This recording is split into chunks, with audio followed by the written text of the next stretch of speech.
Hey, everybody. I hope that this is working out. I don't stream on here very often. Oh, it just started pouring rain outside, so Sean is bringing the dog in. I'm going to see if this has worked because I know everything is different here. Let me make it public. Okay, save. Here we go. I think we're good. Everybody should be notified, and we'll get started here in a minute. If anybody's new, my name is Kati Morton. I'm a licensed marriage and family therapist, and I'm just here to chitty chat, answer any questions that you have about my upcoming attachment workshop. If you guys did not know, I'm offering an attachment-based workshop. It will be 2 Fridays in a row, and they're 2 hours a piece. One is July 21st, and the next is the 28th, and they run for 2 hours a piece. Oh, hey, Gold AD, cute name. Hey. So, oh, hey, Nick and Allison. Perfect. Everybody's getting in. You're going to hear Roxy rolling around here because it just started pouring rain on her when she was outside. Oh, Sean's turning on the light. It's okay. It's fine. I'll give everybody a second to get in. Hello. Hey.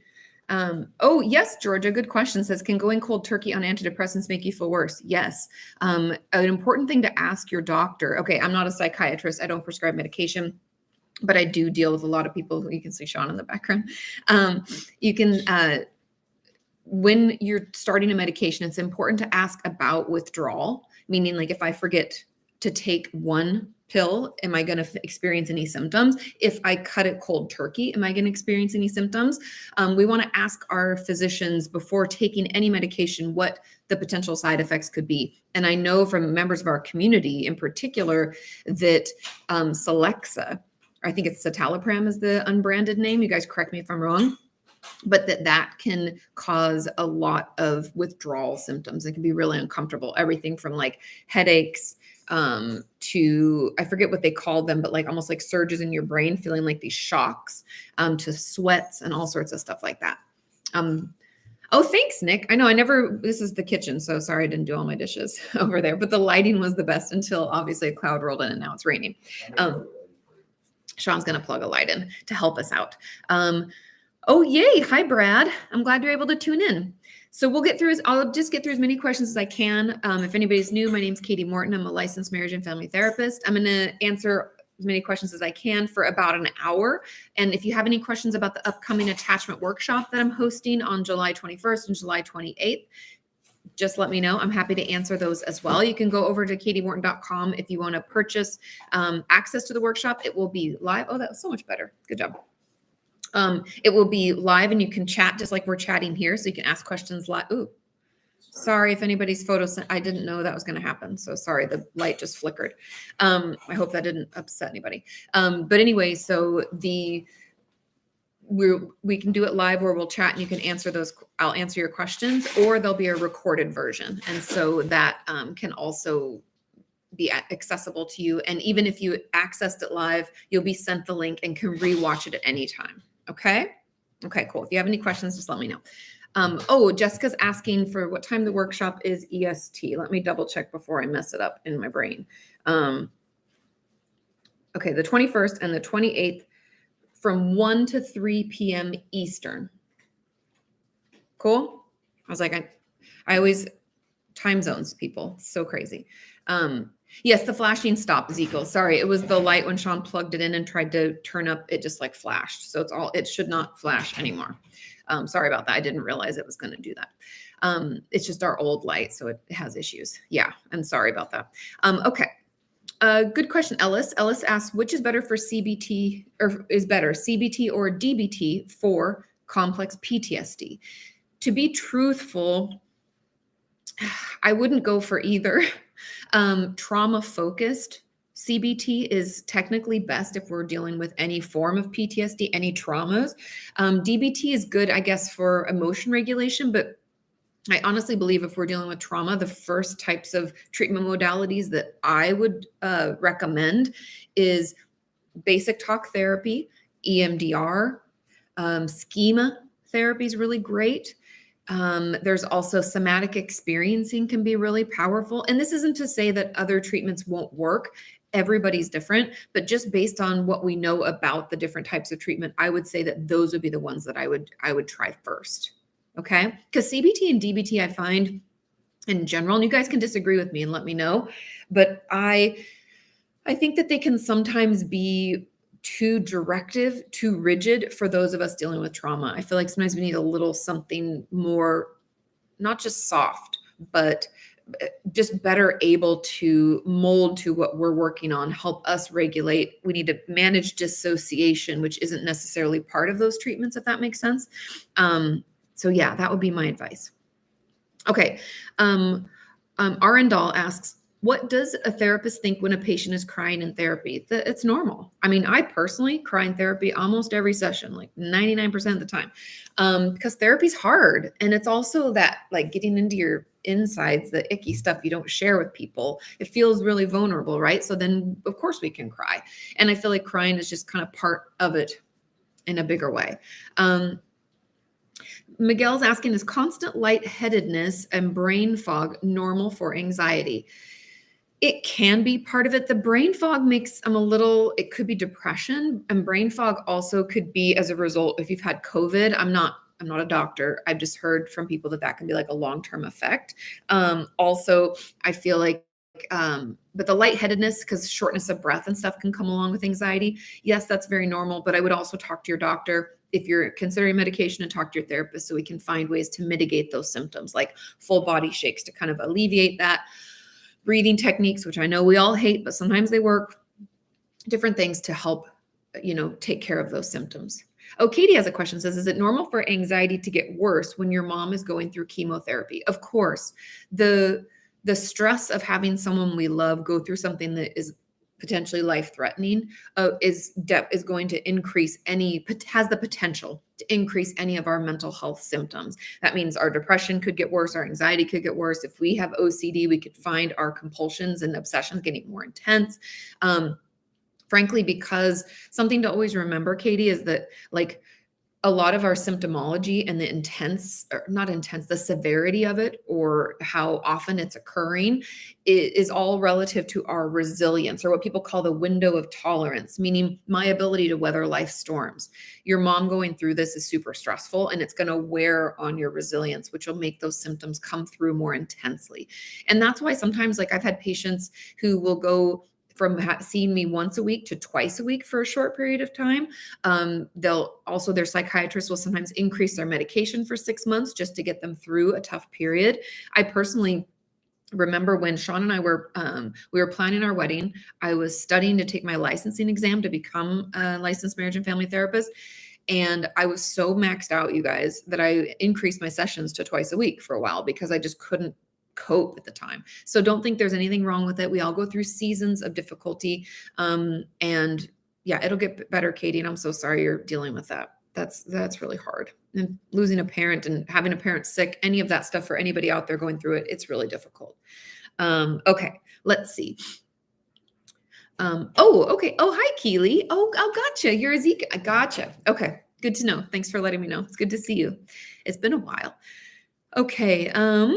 Let's see. Sarah Astley asks, my question, how do you navigate telling your therapist the truth, but you're scared she'll judge you? Honestly, I think sometimes it doesn't fit into mine. Sometimes I think it's normal to worry because it's a normal human response, we think, for people to judge. However, in therapy, the powerful thing about it is to know that the therapist isn't there to judge you. They're there to understand you and help you feel seen and heard. It's a huge piece of what we do.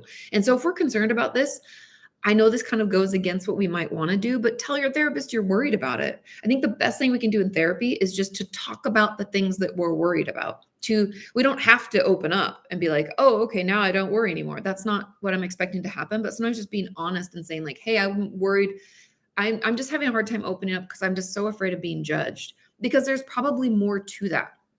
Meaning that the things that come up in therapy usually are indicative of bigger parts of our life, meaning that this judgment that we're worried about, maybe we were judged in our past a lot, or we had someone who said they weren't going to judge us, and we still are trying to cope with that. There might be some processing or some understanding that should happen before we even get into stuff. Does that make sense?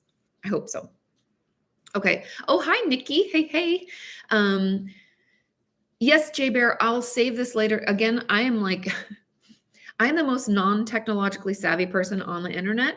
but I will make sure this is saved. I know it records it, and I will figure it out.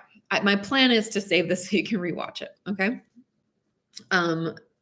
Okay. Get healthy with Britt. Hi. He says, is it normal to miss my abuser? Yes. Something we don't talk enough about, I don't think, is trauma bonding.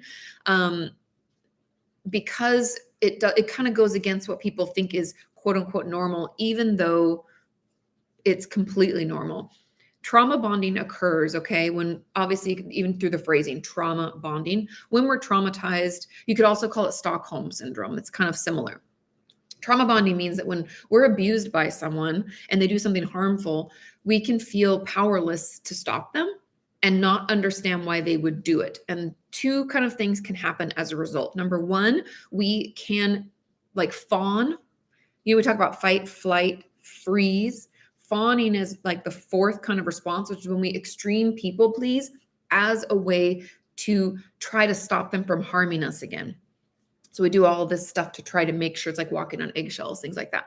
The other is that we latch onto our abuser because they tell us what they're doing is love, because we don't know any other expression of love, because they're the only person giving us attention, and we think that attaching to them is our only way to survive. It can be kind of part of that fawning, right? And we can fall in love with them, and we can feel like they are our caregiver because they're our parent. They're supposed to take care of us maybe, or another family member, right? It can be really complicated when someone is harming us and they're supposed to be the ones to take care of us, okay? And so we attach to them and form a bond with them, even though they're harming us. And there's no room for judgment here. This is almost like a survival instinct. It's our way to get through and to make sure that we can survive the abuse. It's really adaptive. So like pat yourself on the back.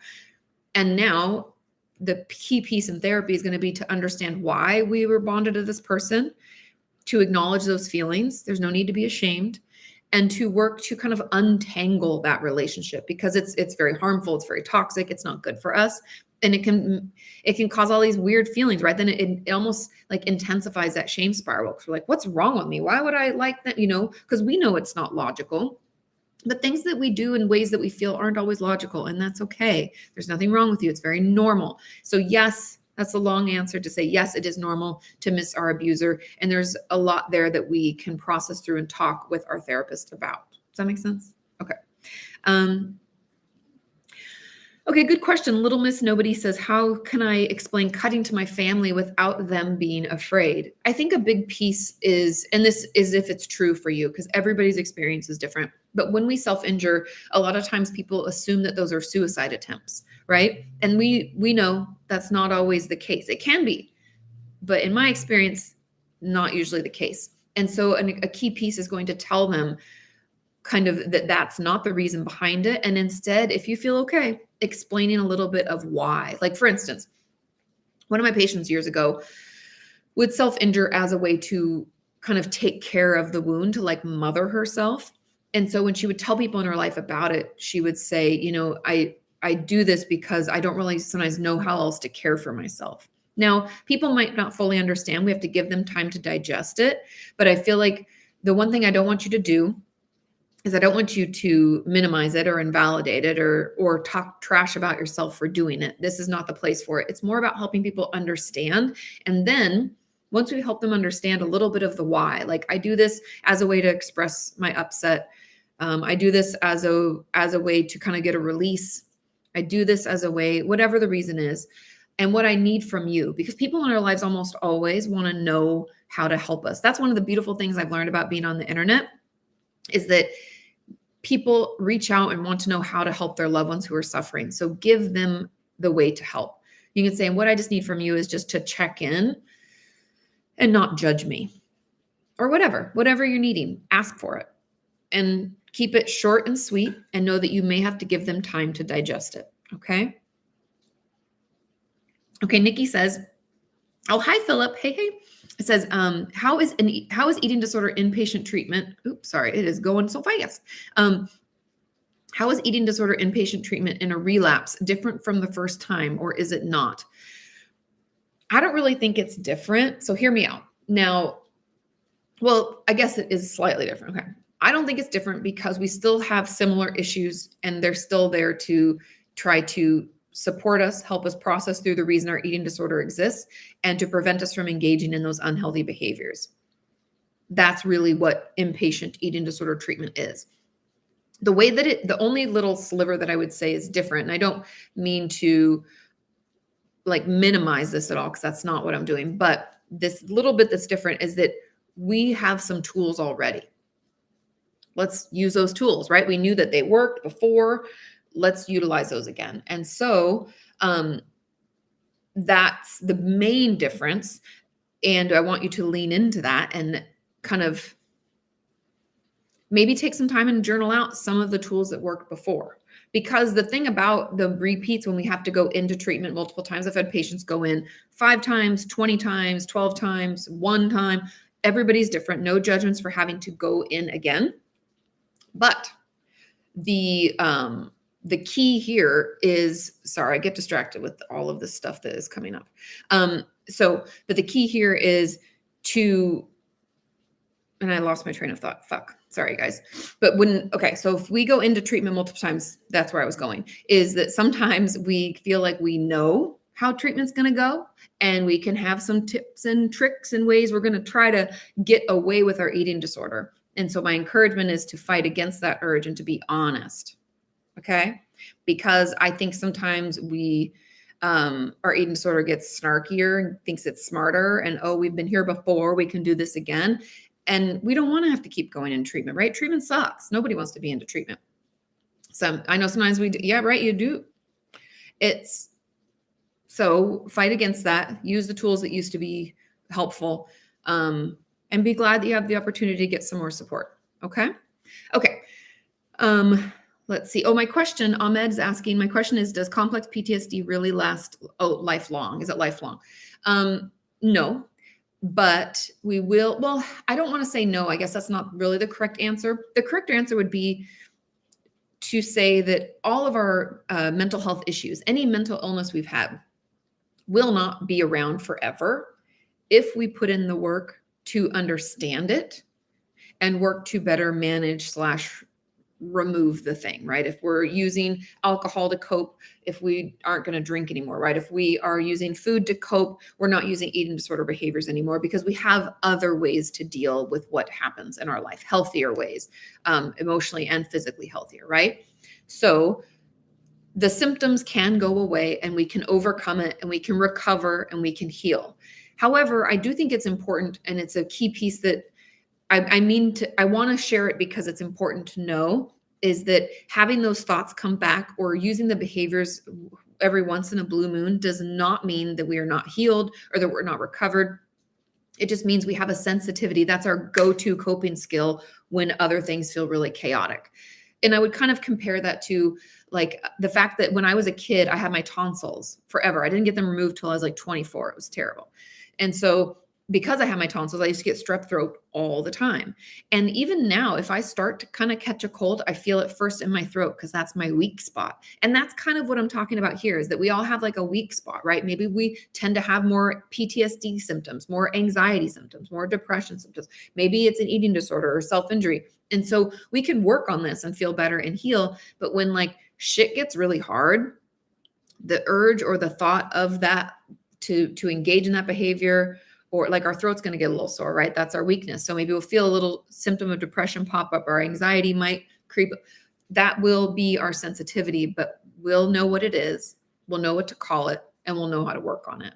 And so no, it's not lifelong, but it means that we're going to have to use tools like everybody does. I don't want anybody to think that just because we struggle with mental health issues, that we're the only people like using our resources and tools to feel better. No, everybody should be doing that. Otherwise, we're just like reacting to the environment and like causing chaos for people and ourselves, right? We should all be working to better ourselves so we can engage in loving and healthy ways with each other.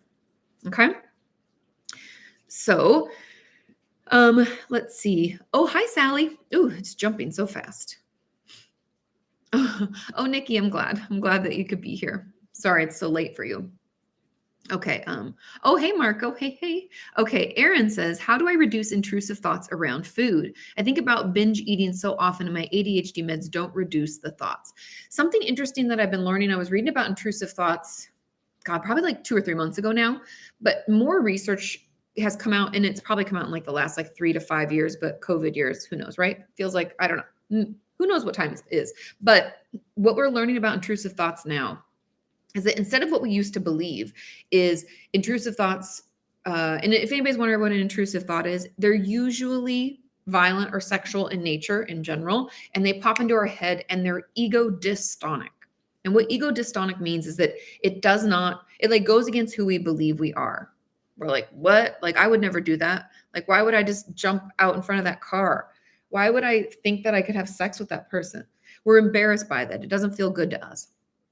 So those are, technically speaking, what we would call intrusive thoughts. Now, intrusive thoughts can happen around a lot of things where we feel like we don't have control over them. They like pop into our head and they're uncomfortable. We used to think that the best way to stop those was to say in our head, stop, stop, stop, stop, stop, or to, like fight against them, try to ignore them, push them down, but that makes them even worse. And so what we actually know through more current research is the best way to navigate intrusive thoughts or mitigate them is to acknowledge that they're there and say, that is just a thought. This is just a thought. Thoughts are not facts. And that thought will go away. Now, I know that sounds, you're like, oh, that's hard. It is hard in the moment, but it gets better. It's like a new muscle that we're building. And so if we're having these intrusive thoughts that pop in, like, oh, you could just kill that person. You could just hurt yourself. You could just do whatever. Oh, thank you, Weem. That's so sweet. Oh, and I love the little, oh, thank you. The little GIF is cute. So anyways, instead of fighting against them, we want to acknowledge them, call them out for what they are, and allow them to pass. And I know that that's really hard, and I know it takes effort, but it does get easier and better. And trust me when I tell you that the intrusive thoughts will kind of slowly go down. Okay. Okay. Of course, David, I'm glad that you're here. Okay. Let's see. Of course, Nala. Okay. K Leg says, I recognize your avatar, by the way. Is it possible to have a healthy relationship with someone you've had an unhealthy attachment to? Of course, something that's important to understand, and we'll talk about this in the workshop, and I'll offer tools and techniques to do this, but there is something, we can heal our attachment and what we call earn a secure attachment. And I kind of like that word, even though I know people might be like, oh, it's annoying that we have to like work for it. We all have to work for things. And I would argue that most of us have some unhealthy attachment symptoms in our life, right? In our relationships. And so if we had an unhealthy attachment with someone before, if we've done some of that inner child work potentially. I also have an old workshop on that I did. You can access the inner child workshop. But if we've worked on ourselves, worked on maybe some inner child stuff, maybe we've worked on some old trauma stuff. Sorry, we have a neighbor that drives a dirt bike around because we're now in Texas and people do things like that.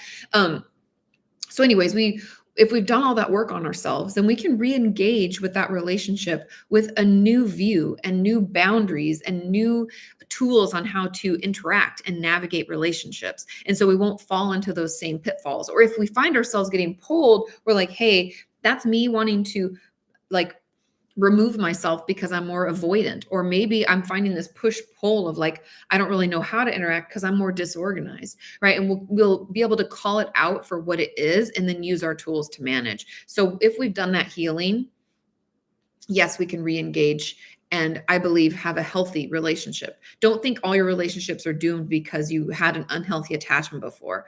This is more about you understanding you and how you interact with people and choosing to act in a different way. Yes, I know it's hard, but it is possible, and it with work it can get better. Okay. Just a thought asked, why did I move to Texas?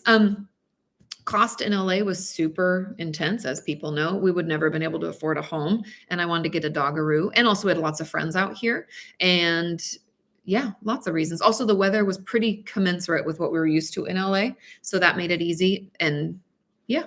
So here we are in Austin. Howdy do. Okay. Let's see. Ellie says, can you heal from sexual trauma if you can't entertain being a victim or a survivor and feel it's just because you're disgusting? Yes, you can heal, but we're going to have to work on that.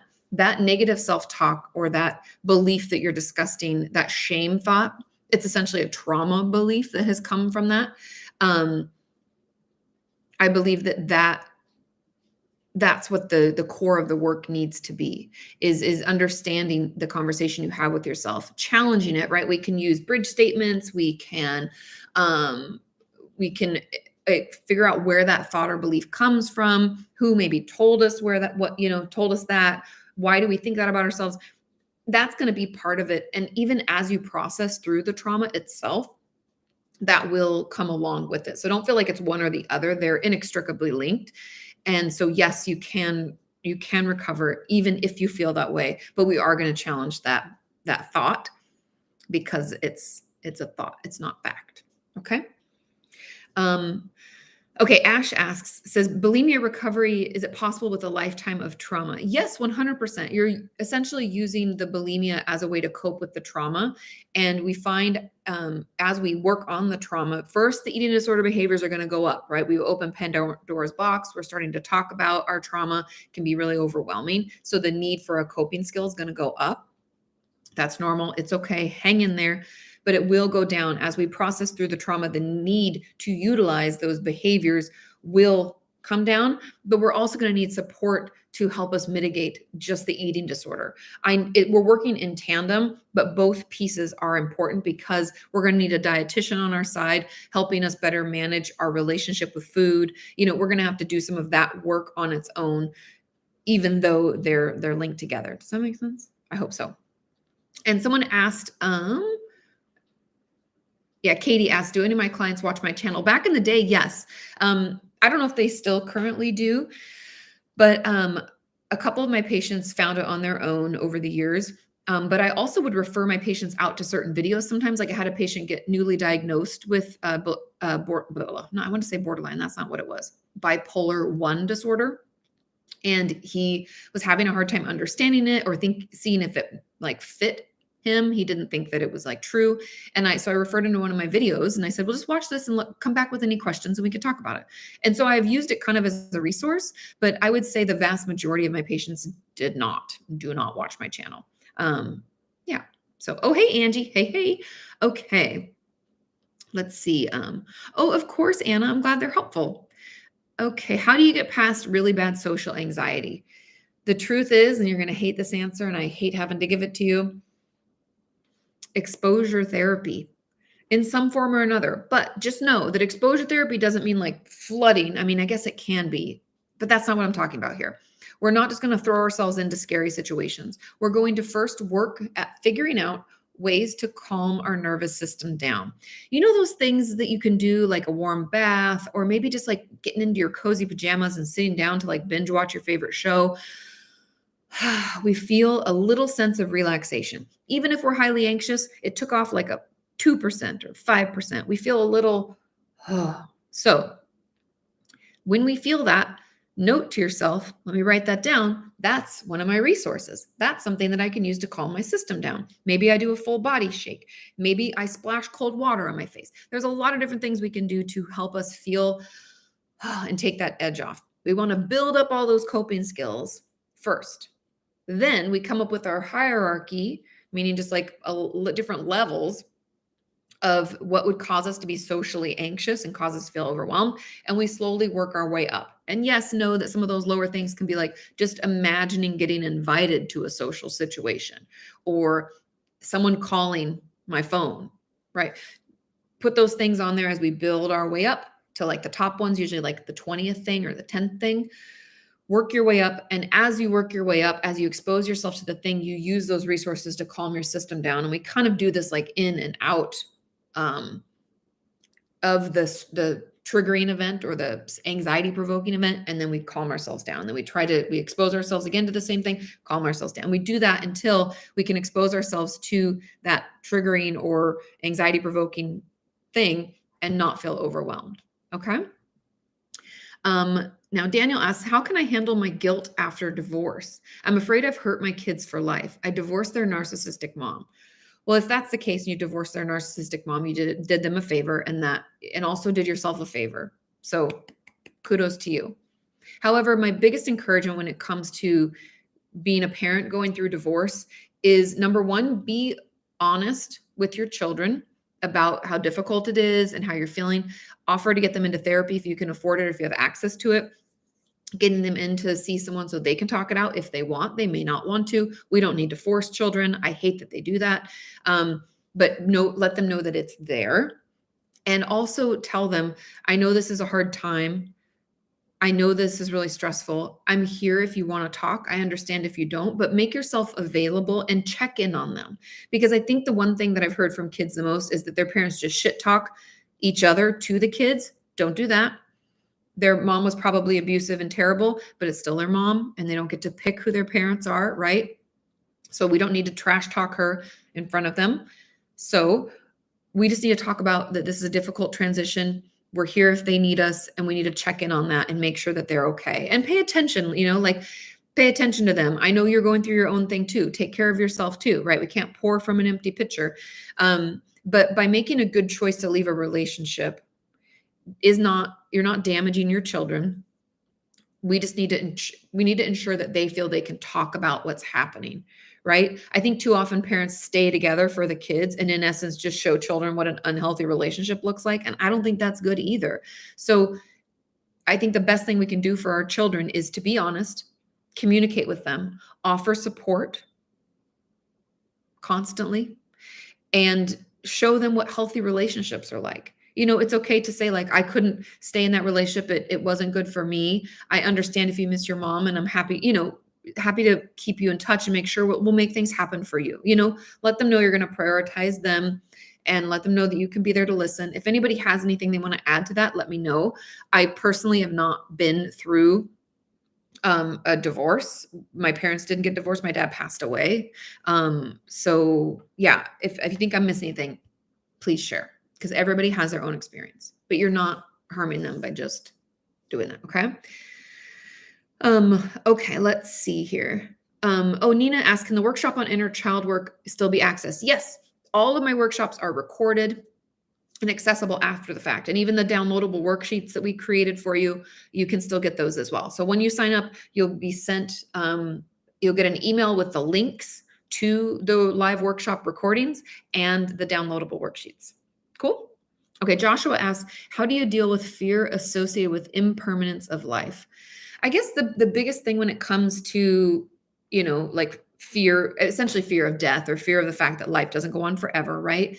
Fear in general only gets exacerbated by the more we avoid it. And so my encouragement, I guess, would be to talk about it or journal about it. If you're in therapy, bring this up in therapy, like that you're just afraid of this, and like being in this world and knowing that it's going to end at some point just leaves you with a sense of unease. I guess my question would be, do we think this is like anxiety related or depression related? I'm always suspicious when people have a real fear of death. I'm like, is this because we lost somebody? I always wonder where it came from. I'm always curious about like the roots of things and the origins. So, be curious about it, talk about it. And I believe hitting it head on instead of avoiding it will lessen that fear slowly but surely. Okay. Fada asks us, is it possible that an eating disorder is a symptom of BPD? Yes. And here's why. A big component of BPD that we don't talk about enough is the impulsivity. Also kind of like struggling with a sense of self, I feel like could, feed into that as well. When we're really impulsive, my BPD patients, I'm not saying all of them, but the majority struggle with binge eating. We also struggle with what I call binge spending, where we will overspend in an impulsive situation, maybe like it's usually late at night, when we start to swirl, feel really emotionally dysregulated, feel really reactive. And so then we might overeat, overspend, or we can even engage in sexually promiscuous or unsafe behavior. I'm not saying having one night stands or having sex with people that you're not in a relationship with is bad. That's not what I'm saying. I'm just saying that we can be impulsive and do things that are a little scary or risky when we have BPD. And people don't talk about that enough. And so, yes, it can be a component of that, because binge eating, or I find, again, more binge eating or bulimia as a symptom, not so much anorexia. Everybody's different. So if you're different, don't think that that's not possible. I'm just telling you, like, with my experience, that's what I've seen. And I believe it is kind of connected to that impulsivity component of BPD. Okay. We have a question from Where Love Blossoms. Hi, Jules. Says, Katie, how do therapists understand about deja vus as part of the human experience? Just curious. To be truthful, I get deja vu quite a lot, and I've always thought that it was just like the universe telling me that I'm on track. I know that's weird. That's how I internalized it. But there that would be kind of out of my scope. That's essentially like neurologists and people who study like dreams and sleep researchers. Like I had a psychologist, actually I had two of them on that did on my podcast, Ask Katie Anything, where they talked about sleep and sleep paralysis and all sorts of stuff. And to be truthful, what I learned is that the they don't really know. There's a lot that they're still searching and still seeking to understand. And so in essence, Jules, I'm sorry, I don't really have an answer for that. I know that they think that deja vu is like some kind of action that's happening in your brain. I believe they think it's in the hippocampus, but again, this is like something that's not my specialty. So sorry, I don't know more. But it's interesting. I find deja vu interesting. Like I said, I chalk it up to me being on the right course. Okay. Okay, Britt's asking, can BPD cause you to lose your appetite? Not from my experience, but I would love if any of my BPD folks disagree with that, you let me know. I could see, I guess, it affecting our appetite, maybe causing us to lose it because of the dysregulation. Because I think we'll all admit that when we feel really queued up and overwhelmed and life is like, that then we can, we don't feel as hungry, right? Or we want to overeat. And I think sometimes that emotional hunger or fullness can affect our appetite. And so just check in with that, Britt. Check in on how you're feeling. I always, with my eating disorder patients, I always have them rate from 0 to 10 their emotional hunger or fullness, 10 being emotionally full, 0 being emotionally hungry. Like we feel abandoned, we feel lonely, right? Or we feel just overwhelmed with everything. And then check in on your physical hunger and fullness. Okay. Of course, Jules, sorry, I don't have a better answer. Let's see. Okay. Nari asks, can therapy still work at the age of 60? Of course. I know that old adage, like can't teach an old dog new tricks. That's bullshit. We can all improve. We're all works in progress. I'll be 40 this year and I still find therapy beneficial. Arguably, I think as I've gotten older, because I have more insight and I have more life experience, I think therapy's gotten better for me because I'm better able to hone in on what I really want to work on. And I feel like I've come to terms with some of my issues and recognize the things I've done because I can see patterns, right? Patterns of behavior are easier to see when you have more years behind you. And so, yes, it can definitely help. It can definitely benefit you. I don't believe any of us are too old to start therapy. I think if our relationships with ourselves or others aren't where we want them to be, let's reach out and start talking to someone. I just restarted therapy because we're in a new state. So I had to leave my therapist of, I don't even know how many years, Jana, who is in Santa Monica. She's great if you're looking for somebody. But I saw her forever. And so then it took me a while to find someone out here who wasn't religious, because you guys know I'm not religious, and who also, was like hippie enough for me. So it just took me a little while to find someone, but I found someone and we're trying it out. So, we'll figure it out. Jazz, I love cheesecake too. Totally. I hear you there. Okay, let's see. Ice cold. Oop, it jumps so much. How do you deal with nightmares and traumatic dreams? I think that they're from my meds. I think it's from my meds that were increased, but the meds are really helping with anxiety. Let them know that this is happening, that you're finding your dreams getting worse. The best way to mitigate horrible dreams, again, not medication triggered. Since they're medication triggered, I don't know if you're open to trying something different, but if it's the cause, I don't know if this is going to help. But normally when my patients tell me they have horrible nightmares, night terrors, just terrible dreams, we start a routine around bedtime that's really calming. I usually tell people to minimize time on their phone, at least 30 minutes before bed, ideally an hour. I know I'm no better than any of you. I TikTok my way to sleep.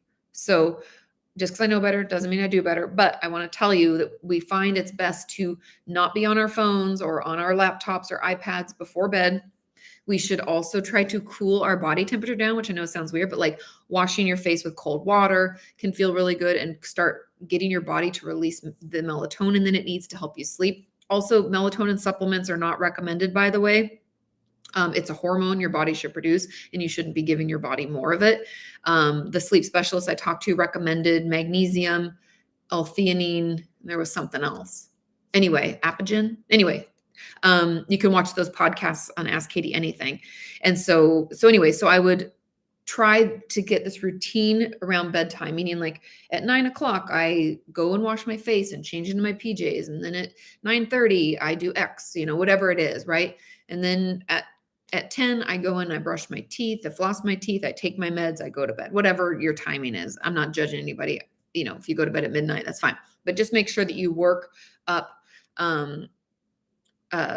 work toward sleep in the same roughly same time, same pattern each and every day. And that should help. And also when you process trauma, if that's where the nightmares are coming from anybody else out there, as you process through the trauma, the nightmares, unfortunately, might get worse at first and then they get better. So yeah, I hope that's helpful. And I also have videos about like key tools to help you sleep better, because I know sleep can be difficult for a lot of us. Okay, let's see. And I saw a comment, I think from Shook, who said that, we should help each other for free. That's why I put all this free content online. Therapists have to charge money because we have to go to school and we have to pay for office space, and we have to we have to pay somebody to do our billing if we don't do it ourselves. That's why therapists and other mental health professionals have to charge, is because it's our job and we have to pay bills just like everybody else.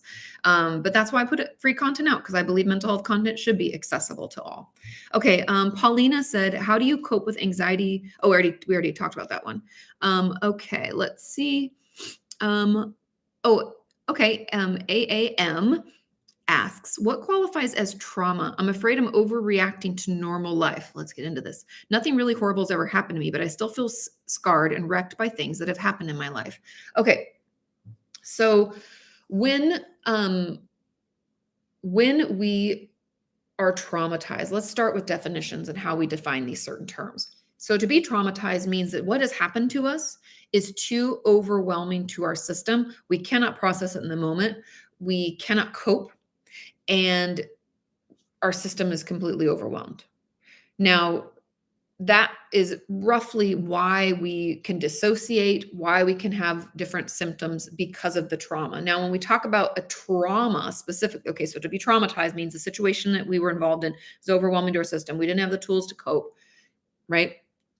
The trauma itself is usually when we fear for our own safety or someone we love, or the situation is too much for us to process, right? So taking that all into consideration, then when you say, like, I don't think the things that happened to me were too bad, or I don't really think I've been traumatized, there probably have been situations in your life where you didn't have the ability to manage or cope or process through what was going on, because everybody's level of resilience is different. We can't compare what is overwhelming or traumatizing to me to somebody else. That's why siblings grow up in the same household and come out with different results, because levels of resilience, and also how much they witnessed, right? There's so many different variables.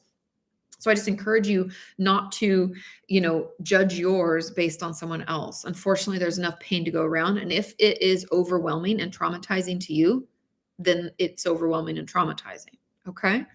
Now we had a question from, is it Brea? Do you think bulimia can be cured? I feel great because of therapy, but I'm scared that it's a calm before the storm. I don't know. I'm almost scared to feel happy. Okay, let's talk about that. Now, great question. Yes, I believe we can overcome our eating disorder. Again, going back to what I said a little bit earlier, I don't use the terms like fixed or cured, because we'll still have a propensity to use food to cope. Does it mean that we're going to do it? No, it means we have tools and ways to manage, but that could be our weakness and what our kind of mind goes to when we feel overwhelmed. We're like, oh, this is what I use when things are stressful. And then your, new tools and stuff, you're like, wait, that doesn't help me. Instead, I'm going to do this, right? So we'll have that propensity to use food to cope and to engage in bulimic behavior. However, we can manage so that the times when we even feel the urge is just so few and far in between. So it's not really affecting us in our day-to-day life. Now, the fear of being happy is interesting. Something that we almost always kind of assume as people is that that other people, or those of us who are struggling, that it would make sense for us not to like what we would call bad emotions. Meaning that we don't like to feel angry. We don't like to feel hurt. We don't like to feel disappointed. But we also, especially if we have a history of trauma, especially if our life has just been feels like it's one shitty thing after the other, we might not like to feel happy or excited or to feel joy or to look forward to something. Those emotions, just like we think those like bad emotions, can be just as triggering and just as overwhelming, because if we have a history of trauma, or we have a history of, like I said, of just bad things flying at us all the time, we can think or be concerned with, without realizing it, that by letting our guard down and feeling happy or feeling joyful, that then we'll be more vulnerable to having more shitty things happen. Does that make sense?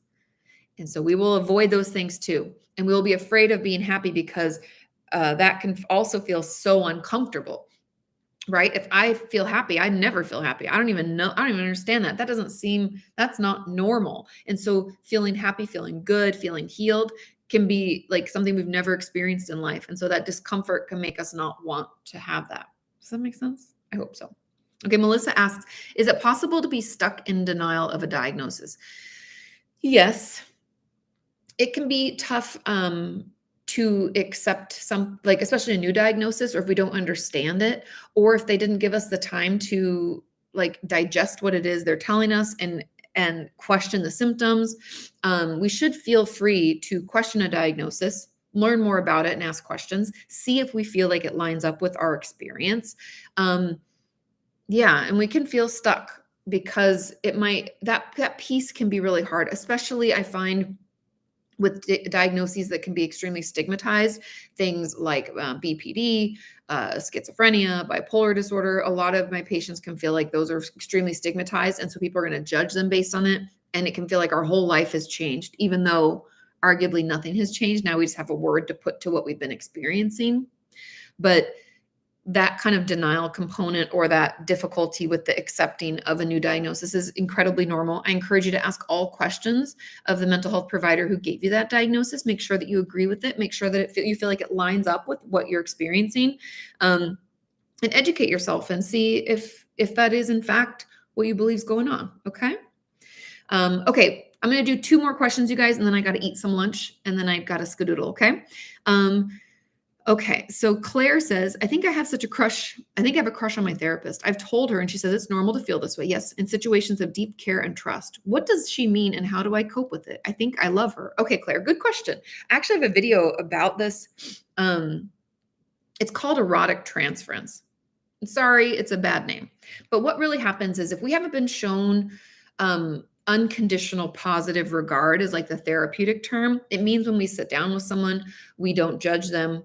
We hear them out. We support them unconditionally. We help guide them toward their goals. We're consistent, right? We create this holding environment called therapy. And when that is created for those of us who've maybe never experienced that in life, or only experienced it maybe when sexual abuse was present, or when there was romantic love present, maybe we've never experienced it from anybody else. And so without realizing it, we can transfer on to our therapist this romantic feeling of love, essentially because we don't know what else to do with the kind of relationship that's existing. And that's why your therapist said it the way that they said it. It's completely normal. It's part of the process. Keep talking about it. I don't say that to minimize the fact that you're like, but I think I love her. I understand that. And I know that it feels very real.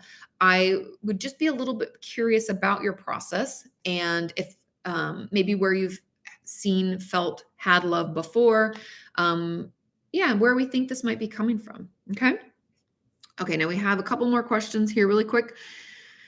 Shikante asks, says, I heard some mental health professionals can help with getting cosmetic surgery if your natural looks hurt our mental health or you're ugly. Is that true? Are you serious? The audacity. I've never heard of that.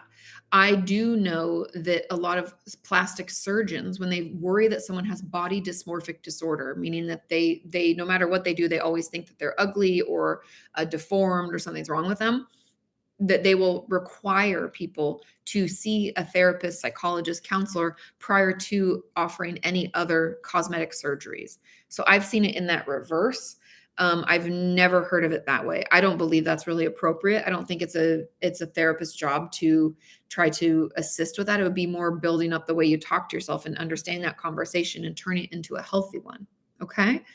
Um, Okay, Ronan says, can I stop sudden hate towards my wife? I have BPD and I'm aware BPD can cause this, but how can I stop these feelings? It's not about stopping the feelings, it's about acknowledging them. And like I said before, with those intrusive thoughts, being like, this is just a feeling, it will pass. It might be helpful for you, especially because you're aware. And I know in the moment this is going to be hard, but something to maybe try out is an impulse log. Now, there you can go to selfinjury.com and search for their impulse log. I know it's not the best video, it's not the best impulse log, but it gets you started. I also offer one in my book Traumatized. You could get it from your local library and write down the impulse log and make your own. But essentially what it causes you to do is to slow down your reactions. And that's the whole goal of treatment with BPD, is to help us better understand our feelings before we lash out and find ways to kind of not only self-regulate, but give ourselves space to make decisions in our life versus in being impulsive or reactive. Does that make sense? And so impulse logs do that. They require us to identify what it is we're experiencing. Could be hate, could be frustration, could be pain, could be hurt, could be, I don't know. What is the action we want to take? We want to lash out at our wife, maybe. What are we hoping to express by that action? And what could we do instead? And that's just a really simplified version, but let's give that a shot, because otherwise you could harm your relationship. That's the thing with BPD that I don't think those without understand, is that when we have BPD, we can be super reactive and really impulsive, but the whole real, not goal, but the biggest fear of someone with BPD is to be abandoned. And so we end up almost sabotaging, right? Because we're impulsive and we say things we don't mean and we lash out because we feel hurt. And so then that relationship ends, or someone gets really hurt and yells back at us. And then that fear of abandonment comes in. And you can see how painful and almost like, I don't know, it's like that self-sabotage. We get caught in this cycle and it can be incredibly painful, which is why I always talk about my patients with BPD as emotional burn victims. It can, oh yeah, thank you, Holly, for saying, yeah, borderline personality disorder. But my patients with borderline personality disorder can feel so intensely and then react in ways that almost cause that pain to increase. And so a huge key component of DBT, or dialectical behavior therapy, which is used for the treatment of BPD, although other modalities work as well, but its goal is to slow that reactivity down, find ways to be more mindful of what we're experiencing, and offer tools so we can interact in a healthier way. Does that make sense? Yeah, it is almost like self-fulfilling prophecy. Exactly, Jacques. It's like we do this stuff to we like don't want people to leave, and then we do stuff to push them away, and it like perpetuates it. Okay, you guys, thank you for hanging out with me. I love you all. Oh, howdy do. Hi, Christy. Hey, hey. If you have any questions about the attachment workshop, I will try to be in the comments when videos go live. You can ask them over on Instagram. Also, I just joined Threads. Why are there more social media platforms, you guys? But anyways, if you have questions about it, let me know. It's available for sale on my website at katimorton.com. I try to keep the prices reasonable. I understand if you can't afford it, that's why I've been putting out attachment videos recently, so there's more access to that information, so that we can all, get some insight and do the work on our own as we can afford. I know the times are tough right now, but it will be happening July 21st and the 28th. 2 hours each day. All the information is available over there. There'll be downloadable worksheets. Like I said, feel free to ask me any questions you have about it. I can't wait to see you all there. It will be a really good time. I always love doing these workshops. I find it really interesting and fun to hear from you and your questions, and also to be able to really deep dive into a topic, especially something like attachment, where we all struggle. And also there are other ones on there. I have inner child workshop, a relationship workshop from a gazillion years ago. It feels like it was when we moved out in 2021. We also, what else did we do, you guys? I just did another one recently. Inner child workshop. That's the one I was forgetting. So, and Saeed, yes, I'll try to do live streams more. So yeah, anyway, have a wonderful rest of your day. Again, thanks for hanging out. Feel free to ask me any questions you have, and I hope to see you guys on the 21st. Okay, take care. See you soon. Bye.